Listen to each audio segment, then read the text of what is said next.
Friends, welcome to Chris 2021 live to the way. இந்த video பதிவில் கேரள மாநிலத்தில் கண்ணூர் டிஸ்ட்ரிக்டில் இருக்கக்கூடிய சிவன் விஷ்ணு தலமான பரசின்கடவு முத்தப்பன் கோவிலை பற்றி தாங்க நம்ம இப்போ பார்க்க போகிறோம். ரொம்பவே பிரசித்தி பெற்ற இந்த கோயில் கண்ணூர் டிஸ்ட்ரிக்டில் தாலிப்பரம்பா அப்படிங்கிற ஊரில் வளப்பட்டணம் அப்படிங்கிற ஒரு ஆற்றங்கரை பக்கம் தாங்க அமைந்திருக்கு. கோவில் காலையில் 4 மணி முதல் நைட்டு 11 மணி வரைக்கும் ஓப்பன்ல தாங்க இருக்கும். முத்தப்பன் கோவிலில் புத்தரி திருவப்பன் திருவிழா கார்த்திகை மாதம் ரொம்பவே சிறப்பாக நடத்துகிறாங்க. தினமுமே இங்கே இருக்கக்கூடிய திருவப்பன் வெள்ளாட்டம் அப்படிங்கிற தெய்வங்கள் ஒரு தெய்யத்தை ஆடி மக்களுடைய குறைகளை தீர்ப்பதாட்டும் இங்கே சொல்கிறாங்க.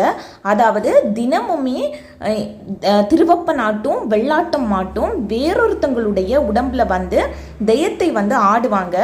ஆடும்போது மக்கள் அவங்களுடைய குறைகளை சொல்லும்போது அந்த குறைகளை தெய்வம் மக்களுடைய குறைகளை தீர்த்து வைக்கிறதாட்டும், அதுக்கப்புறமா மக்கள் கொடுக்கக்கூடிய காணிக்கையை அவங்க பெற்றுக்கொள்றதாட்டும் இங்க சொல்றாங்க. பட் அந்த தெய்வம் டெய்லியும் நடக்கும் அப்படின்ட்டு சொல்றாங்க. அதே மாதிரி பாத்தீங்கன்னா இந்த கோவிலில் மற்ற கோவில்களை மாதிரி சைவ உணவுகள் படைக்கப்படுறது கிடையாது. அசைவம் கண்டிப்பாக படைப்பாங்க. அதாவது கருவாடு, மது, இறைச்சி அந்த மாதிரியான விஷயங்கள் எல்லாமே இந்த கோவிலில் படைக்கவும் படும். அதே மாதிரி பிரசாதமாட்டு மக்களுக்கும் கொடுப்பாங்க அப்படின்ட்டு சொல்கிறாங்க. பட் இந்த கோவிலில் நாம் எப்போ போனாலுமே பச்சை பயிறு, அதுக்கப்புறமா தேநீர், அதாவது என்ன ஒரு பயிராக இருந்தாலும் சரி, தேநீர், தேங்காய் துண்டுகள், கருவாடு, இந்த மாதிரியான விஷயங்கள் எல்லாமே மக்களுக்காகவும் கொடுப்பாங்க. அதுக்கப்புறமா மத்தியானம் சாப்பாடும் ப்ரொவைட் பண்ணிட்டு வர்றாங்க. இங்கே போகிற மக்கள் தான் இந்த மாதிரியான விஷயங்கள் எல்லாமே அவங்களுக்கு நல்லதாக நடக்கும்போது அவங்களே டொனேட் பண்ணி அது மூலமாக பண்ணுறதாட்டும் இந்த. பட் எப்போ நாம் பசியோடு போனாலுமே அங்கே கண்டிப்பாக பசி ஆற்றக்கூடியதாட்டு அந்த தேநீர், பச்சை பயிறு, தேங்காய் துண்டுகள் கண்டிப்பாக இங்கே ப்ரொவைட் பண்ணிக்கிட்டே தான் இருக்காங்க. இந்த கோவிலை சுற்றியும் பார்த்தீங்கன்னா நிறைய கடைகள் எல்லாம் இருக்குது. இங்கே பார்த்தீங்கன்னா சும்மாவே நிறைய நாய்கள் எல்லாம் படுத்து கிடக்கு. யாரையும் தொந்தரவு பண்ணுறது கிடையாது. அங்கே போகிற மக்களும் அந்த நாய்களை தொந்தரவு பண்ணுறதே கிடையாது. எப்படி தோன்றுச்சு அப்படிங்கிற வரலாறை நாம் இப்போ பார்த்துடலாம்.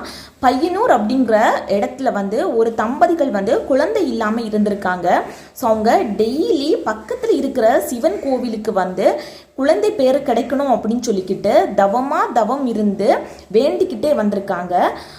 திடீர்னு பார்த்தீங்கன்னா ஒரு நாள் நைட்டு சிவபெருமானே அந்த பெண்மணியோட கனவுல தோன்றி மறுநாள் காலையில் இப்படி ஒரு குழந்தை மிதந்து வரும். அதை எடுத்து வளர்க்கும்படி கனவுல தோன்றி சொல்லிக்கிட்டு மறைஞ்சிருக்கு. ஸோ நெக்ஸ்ட் டே பார்த்தீங்கன்னா அந்த தம்பதிகள் அந்த ஆற்றங்கரை ஓரம் போய் உட்கார்ந்துருந்து பார்க்கும்போது ரொம்பவே மலர்களால் அலங்கரிக்கப்பட்ட ஒரு கூடையில் ஒரு ஆண் குழந்தை வந்திருக்கு. ஸோ அந்த குழந்தையை எடுத்து அவங்களும் ரொம்ப கேர் பண்ணி நல்லா வளர்த்துக்கிட்டே வந்திருக்காங்க. பட் அந்த குழந்தை பார்த்தீங்கன்னா சின்ன வயதில் இருந்தே ரொம்பவே பெரிய பெரிய சேட்டைகள் எல்லாமே பண்ணிக்கிட்டே இருந்திருக்கு. வளர வளர பார்த்தீங்கன்னா சாதாரண குழந்தைகளை போல் இல்லாமல் வேட்டையாடுறது, இறைச்சி, மது அருந்துறது, இந்த மாதிரியான சேட்டைகள் மட்டுமே பண்ணிக்கிட்டு பெற்றோருடைய பேச்சை கேட்காமலேயே ரொம்பவே குறும்புகள் எல்லாமே பண்ணிக்கிட்டே இந்த குழந்தை வளர்ந்துக்கிட்டே இருக்கு. ஸோ எப்படி இருந்தாலுமே ஒரு பெற்றோர் அப்படிங்கிற முறையில் அவங்களுக்கு ரொம்பவே கோபம் ஏற்படும். ஸோ அதே மாதிரி தான் ஒரு நாள் பார்த்தீங்கன்னா அம்மா ரொம்பவே கோபப்பட்டு கத்தி இருக்காங்க. உடனே சிவபெருமானுடைய மறு தோற்றத்தில் அவங்க அந்த குழந்தை மாறி நின்றுருக்கு. ஸோ அப்போ தான் அவங்க ரியலைஸ் பண்ணியிருக்காங்க தான் இதுவரைக்கும் வளர்த்தது ஒரு சிவபெருமானோட மறு தோற்றம் தான், இது ஒரு குழந்தை இல்லை அப்படின்னு சொல்லிக்கிட்டு அவங்க காலில் விழுந்து வணங்கிக்கிட்டே இருக்கும் போதே அந்த வீட்டை விட்டு அந்த குழந்தை வெளியேறி இருக்கு. அதாவது சிவபெருமானுடைய மறு தோற்றம் தான் அந்த பரசின்கடவு முத்தப்பன். வீட்டை விட்டு வெளியேறிய அந்த சிறுவன் பார்த்தீங்கன்னா குன்னத்தூர் படி என்கிற இடத்துல சந்தன் என்பவன் பனை மரத்தில் இருந்து கல் எடுக்கக்கூடிய வேலையை பார்த்துக்கிட்டு இருக்கான். ஸோ டெய்லி அவன் காலையில் கல் எடுக்க போகும்போது ஒவ்வொரு நாளும் கல் குறைஞ்சிக்கிட்டே இருக்கு. ஸோ இது யார் எடுக்கிறது அப்படிங்கிறத பார்க்கறதுக்கு நைட்டு காவல் இருந்திருக்கிறான். ஸோ அந்த டைமில் தான் பார்த்தீங்கன்னா இந்த பையன் மேலே ஏறி கல் எடுக்கிறத பார்த்தோன்னா அதிர்ந்து அம்பை எய்திருக்கிறான்.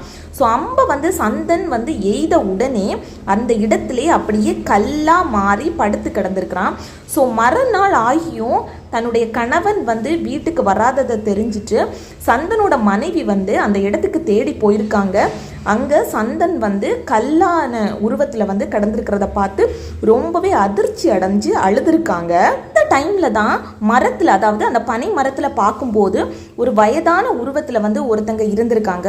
ஸோ அவங்கள நோக்கி என்னுடைய கணவனை வந்து காப்பாற்றுங்க, கீழே இறங்கி வாங்க, முத்தப்பா கீழே இறங்கி வாங்க அப்படின்னு சொல்லிக்கிட்டு கதறி இருக்காங்க. ஸோ முத்தப்பா அப்படிங்கிறது அந்த இடத்து பேச்சு வழக்கில் வந்து தாத்தா அப்படிங்கிறது தான் மீனிங். வயதான மனிதர் வந்து வேறு யாரும் இல்லைங்க, அந்த அவங்க பிள்ளை இல்லை அப்படின்ட்டு வளர்த்தாங்களே அந்த சிவபெருமானுடைய மரத்தோற்றம் கொண்ட அந்த பிள்ளை தான் இப்போ வந்து பார்த்தீங்கன்னா ஒரு வயதான உருவத்தில் வந்து இருக்குது. ஸோ அந்த சாமி வந்து கீழே இறங்கி வந்து இந்த சந்தனை வந்து தொட்ட உடனே பார்த்தீங்கன்னா அவன் வந்து ஒரு சுய ரூபத்தை வந்து கிடச்சிருக்கு.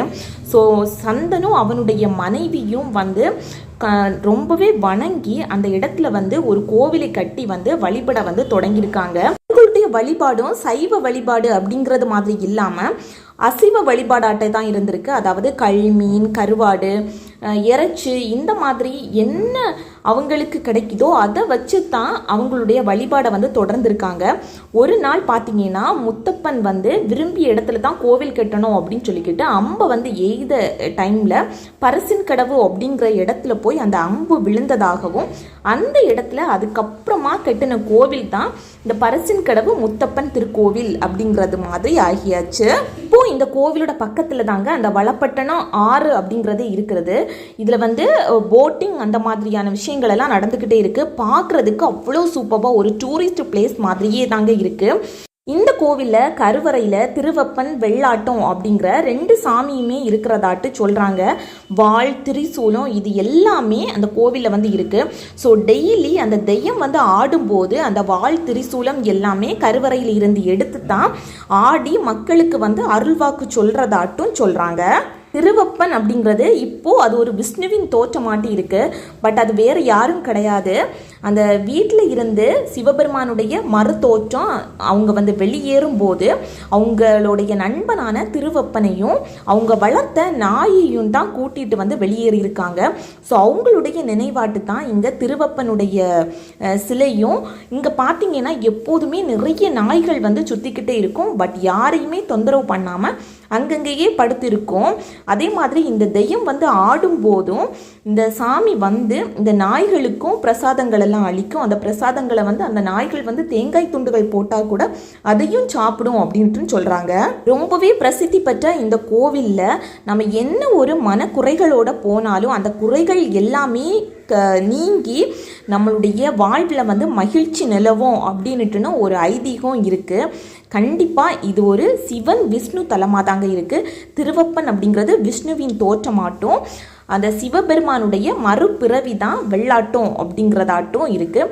ஸோ அந்த கருவறையில் வந்து 2 தெய்வங்கள் வந்து ஒன்றா இருக்கிறதுனால அங்கே வாள், திரிசூலம் எல்லாமே வச்சு தினமும் வந்து அந்த தெய்யம் வந்து 2 பேர் வந்து தான் ஆடி மக்களுடைய குறைகளை எல்லாமே தீர்க்குறாங்க. ஸோ கண்டிப்பாக இந்த பரிசின்கடவு முத்தப்பன் கோவிலுக்கு போகிறவங்களுக்கு மனக்கவலைகளும் சரி, உடம்புல இருக்கிற நோய்களும் வந்து விலகும் அப்படின்னுட்டுன்னு ஒரு பெரிய ஐதீகமே இருக்குது. பசியோடு யாருமே அந்த கோவிலில் வந்து இருக்க மாட்டாங்க அப்படின்னு தாங்க சொல்லலாம். இந்த பதிவு உங்களுக்கு யூஸ்ஃபுல்லாக இருந்துச்சு அப்படின்னா லைக் பட்டனை ப்ரெஸ் பண்ணிக்கோங்க. இது தான் நம்ம சேனலை ஃபஸ்ட் டைம் பார்க்குறீங்கன்னா சப்ஸ்கிரைப் பட்டனை ப்ரெஸ் பண்ணிவிட்டு கூடவே பக்கத்தில் இருக்கிற பெல் ஐக்கானை கிளிக் பண்ணிக்கோங்க. தேங்க்யூ.